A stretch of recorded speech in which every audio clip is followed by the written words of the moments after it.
जय श्री जगन्नाथ भाई मैंने सर्वप्रथम गुरुदेव गणपति और जगदम्ब प्रणाम करी आज हम राष्ट्र सेशन को आगू बढ़ेगा राष्ट्र सेशन क्रम आज हम पढ़िबा सिक्स हाउस होची त्रिक भाव अन्यतम ताको आमे खराब भाव बोली कहू कौन ପାଇଁ खराब भाव कहू कारण सेटा होची रोग ऋण और शत्रुर घर रोग ऋण लंबा बीमारी शत्रु कोर्ट केस लड़ई झगड़ा सेवा कंपटीशन मामू घर एटा फिफ्थ हाउस तला अपर इंटेस्टाइन सिक्स्थ हाउस तला लोअर इंटेस्टाइन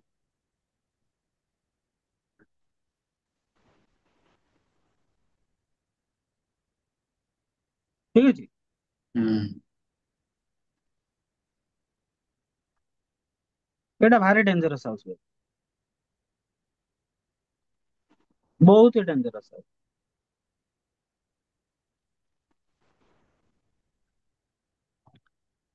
एते डेंजरस हाउस जे ये जेତେବେଳେ ऑपरेट करे ना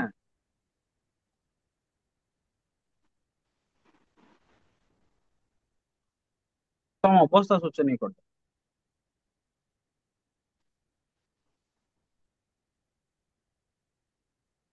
बिना कारण रे यार दशा रे लोक माने शून्यरू झगड़ा सृष्टि ହେଇକି जेल पड़ीछन हम्म। बहुत दिन पे नहीं बट पड़ीछन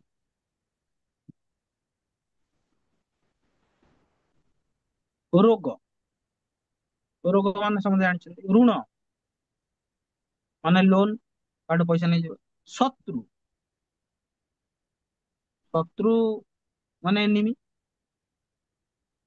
प्रत्येक हाउस कुंडली रे पुरातन आचार्य माने सिक्स हाउस को जम्मा भी भल मानि ना त्रिक भाव त्रिक भाव त्रिक भाव त्रिक भाव कहीकि त्रिक भाव कहले कौन ना 6 8 12 जेहेतु एटा अर्थ त्रिकोण अंडर रे आसुची अर्थ प्राप्ति କରିବାକୁ हेले मनुष्य कौन କରିବାକୁ पड़े सेवा କରିବାକୁ पड़े ତେଣୁ ଯୋଉ ଲୋକର ସିକ୍ସ ହାଉସ ଷ୍ଟ୍ରଙ୍ଗ ଥିବ ଭଲେଇ ତାର ରୋଗ ଋଣ ଶତ୍ରୁ ରହନ୍ତୁ କିନ୍ତୁ ତାର ଚାକିରି ତାକୁ ଚାକିରି ପାଇଁ ବେଶୀ ଖୋଜିବାକୁ ପଡିବନି ତାକୁ ଯେମିତି ହେଲେ ଚାକିରି ସର୍ଟ ସର୍ଟ ମିଳିବ ଯୋଉ ଲୋକର ସିକ୍ସ ହାଉସ ୱିକ୍ ହେଇଗଲା ତାର କର୍ମରେ ମନ ଲାଗିବ ନାହିଁ ଯଦି car six Lord fifth house ରେ ବସିଗଲା କଣ ହବ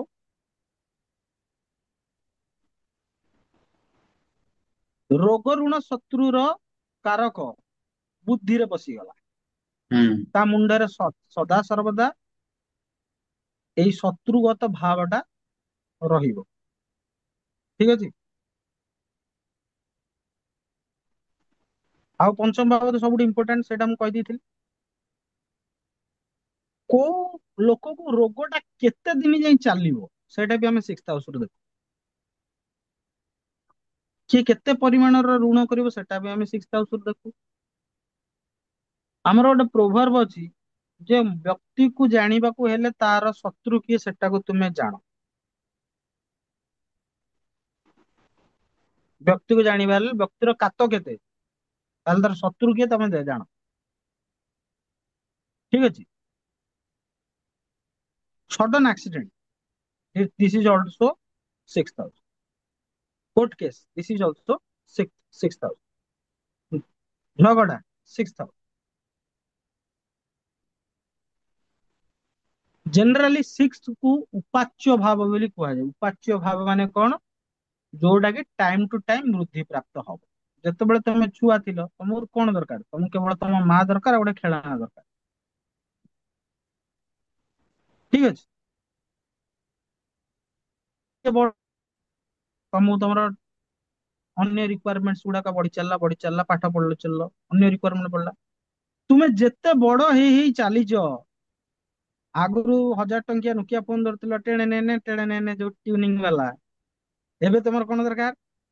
ନା ଘଷା ଫୋନ ଦରକାର, ମାନେ ସ୍କ୍ରିନ୍ ଟଚ୍। ଏବେ ସ୍କ୍ରିନ୍ ଟଚ୍ ବି ମିଳିଗଲା। ଏବେ ଆଉ କଣ ଦରକାର? ନା ଭଲ ଭଲ ଭଲ ପଇସା ବାଲା ଫୋନ ଦରକାର। ହେଲା, ସିଏ ବି ମିଳିଗଲା। ତାପରେ ଖଣ୍ଡିଆ ସେଉ ଦରକାର, ବୁଝିପାରୁଥିବ। ସେଇଟା ବି ସରିଗଲା ପରେ ଖଣ୍ଡିଆ ସେଉର ଲାଟେଷ୍ଟ ଭର୍ସନ ଦରକାର। ତାକୁ କହନ୍ତି ଉପାଚ୍ୟ ଭାବ, ସେଟାକୁ କଣ୍ଟ୍ରୋଲ କରେ। 6 ସେ ଉପାଚ୍ୟ ଭାବରୁ ଗୋଟେ।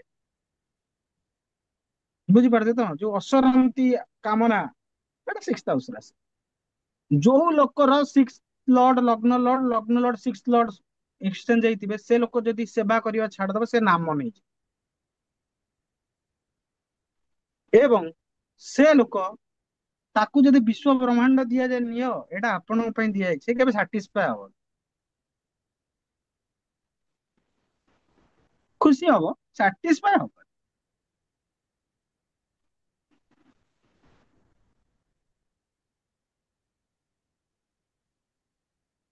ଯୋଉମାନଙ୍କର, ହଁ, ତ ଏଇଟା ହେଲା ଆମର ଗୋଟେ ଉପାଚ୍ୟ ଭାବ କଲି, ତ୍ରିକ ଭାବକୁ କଲି। ଜେନେରାଲି ବିଲିଭ କରାଯାଏ, ବିଶ୍ୱାସ କରାଯାଏ ଯେ ଉପାଚ୍ୟ ଭାବରେ ନୈସର୍ଗିକ ପାପ ଗ୍ରହ ମାନେ ବହୁତ ଭଲ ଖେଳ କରନ୍ତି। କାହିଁକି?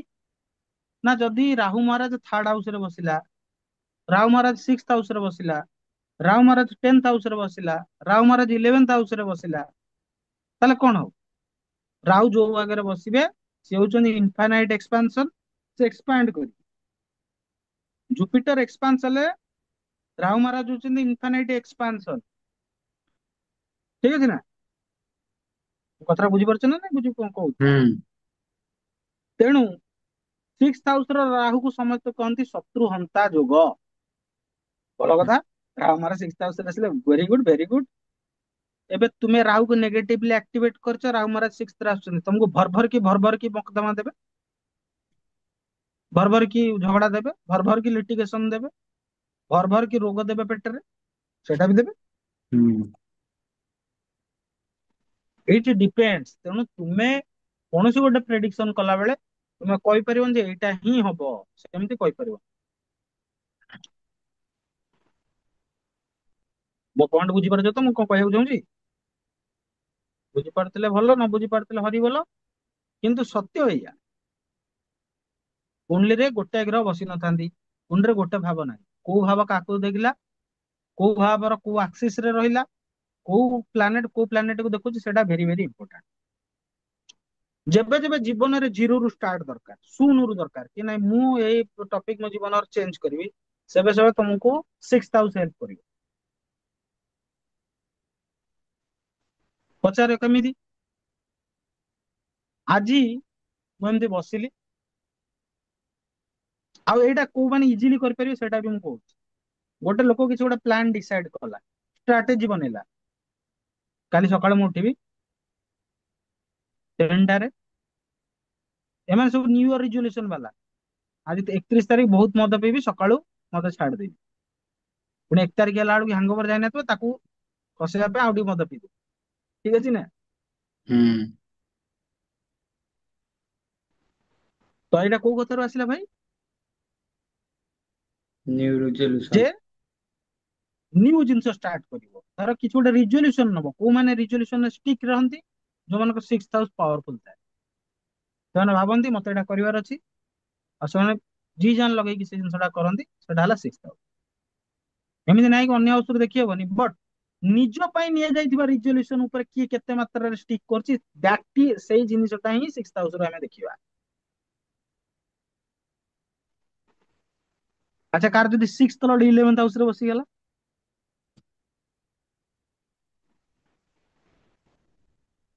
ବହୁତ ଟ୍ରିକି କମ୍ବିନେସନ, ବହୁତ ହି ଟ୍ରିକି କମ୍ବିନେସନ। 6th ହାଉସ କୁ କୁହାଗଲା ରୋଗ ଋଣ ଶତ୍ରୁ, ମାଲି ମକଦ୍ଦମା, ଝଗଡା ଝାଣ୍ଟି, ଅମକ ସମକ ତମକ, ଯେତେ ସେବା ଚାକିରି ଇଏ। ତାହେଲେ କଣ ହବ? 11th ହାଉସ ହେଲା ଲାଭ, ତାହେଲେ ଆକୁ ରୋଗ ଋଣ ଶତ୍ରୁରୁ ଲାଭ ହବ।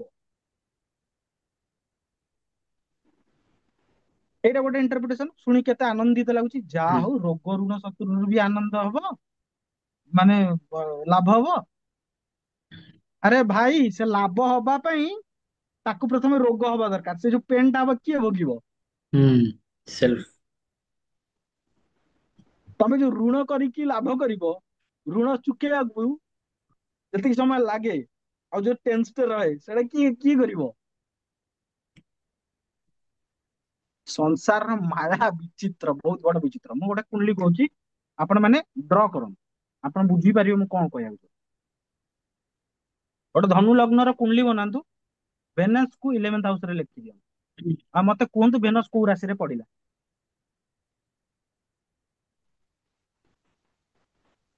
ଭିନସ୍ କୁ 11th। ହୁଁ, ଭେନସ କୁ 11th ହାଉସ ରେ ଲେଖି ଦିଅନ୍ତୁ, ଆଉ ମତେ କହିଦିଅନ୍ତୁ ଯେ ଭେନସ କୋଉ ରାଶିରେ ପଡିଲା। ତୁଳାରେ ପଇଲା। ମଳୟ ତୋର କୋଉଠି ପଡିଲା କିରେ? କୋଉଟା ପଇଲା? ଶୋଇପଡ ଶୋଇପଡ, ତୁ ରଖ ତୁ ରଖ, ପରେ ପରେ କଥା ହବା। 11th ହଁ ରାଜୁ କୁହନ୍ତୁ। ତୁଳାରେ ପଇଲା। ତୁଳାଟା ଭେନସର ନିଜ ଘର କି ନାହିଁ? ହୁଁ। ଧନୁ ଲଗ୍ନରେ ଭେନସ 6th ହାଉସ ର ଲର୍ଡ ନା ନାଇଁ? ହୁଁ। ହଁ। ଏବେ ଧନୁ ଲଗ୍ନ ବାଲା ଯଦି କିଛି ବି ଲାଭ କରିବାକୁ ଚାହିଁବେ ତାହେଲେ କଣ କରିବାକୁ ପଡିବ ତାଙ୍କୁ? ତାଙ୍କୁ ପ୍ରପର ମାତ୍ରାରେ ସେବା ଦେବାକୁ ପଡିବ।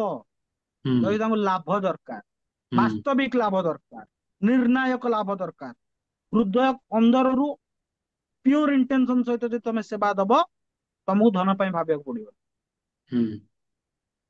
ଠିକ ଅଛି ନା? ମୁଁ ଏଟା ଗୋଟେ ଏକ୍ସାମ୍ପଲ ତରରେ ଦଉଥିଲି। ତେବେ ଆଜିର ସେସନରେ ଆମେ ଜାଣିଲେ 6th ହାଉସ ବିଷୟରେ। ତେବେ ଆଜିର ସେସନ ପାଇଁ ଏତିକି। ସମସ୍ତଙ୍କୁ ଜୟ ଶ୍ରୀ ଜଗନ୍ନାଥ।